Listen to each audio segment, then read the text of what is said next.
A pleasure. Good evening to everyone here. I'm V. Lakshmi Iyer. So, I'm a Hindu and truly believe in Islam. I believe in Islam because I have got some proof from it.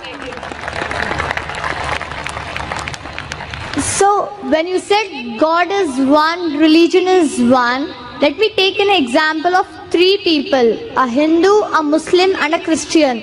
Let me take them together, and if suppose their bodies are cut down, what oozes from their body?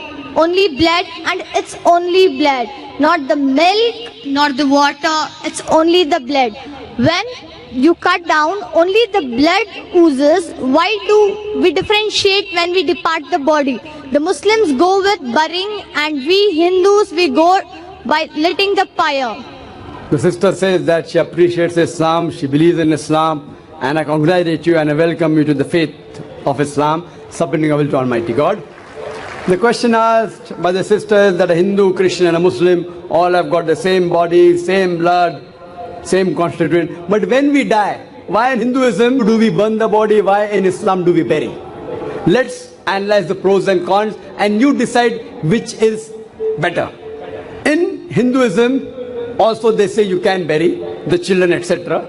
But when you become an adult, most of the sects say you have to burn, you have to cremate. There are some sects which say you have to bury.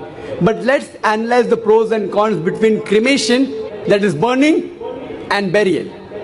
If we analyze, in Islam, we have to bury. Why? Because today we have come to know that whatever constituents of the body is there, the earth, the soil, contains the same basic elements of the body in lesser or greater proportion. So from earth we come and to earth we return. Scientific. Comparison, point number one. In cremation, we burn the body, there is pollution. In Islam, when we bury, the land becomes fertile. There is no pollution, there is no burning. Point number two. When you burn, you chop down the trees. Greenery goes down. Environment is being uprooted. In Islam, when we bury, land becomes fertile, more trees grow. It becomes a manure. No chopping down of the trees. Better for the environment. You know, the government says, don't chop trees. If you don't chop trees, how will you burn the human body?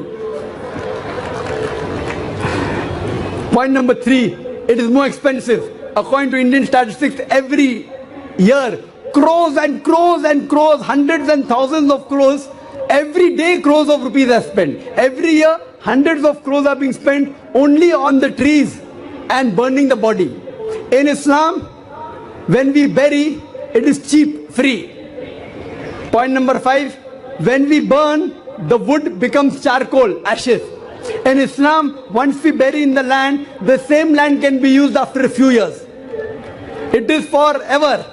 You can recycle it. The same land, after a few years, when the bones get disintegrated, you can recycle. So logically and scientifically, if we analyze, it is more scientific, more humane, more better for burial as compared for cremation. Hope that answers the question, sister.